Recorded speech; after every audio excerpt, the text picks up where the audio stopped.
Hi everyone, in front of me I've got INFINIX Note 30 and let me share with you how to check the IMEI number of this device. So I'd like to start with a secret code and then I'll show you how to check the numbers with the settings. So let's enter the dialer and enter the code, which is *#06#.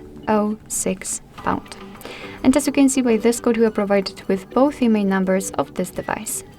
Let's tap on OK and let me show you another way, as I said, with the usage of the settings. So let's tap on them. Here we have to tap on the My Phone, which is at the top of the list. And here scroll down to find more information. Tap on Phone Information, and as you can see here, we've got both IMEI numbers for both SIM slots. Alright, so that'll be all. Thank you so much for watching. I hope that this video was helpful, and if it was, please hit the subscribe button and leave the thumbs up.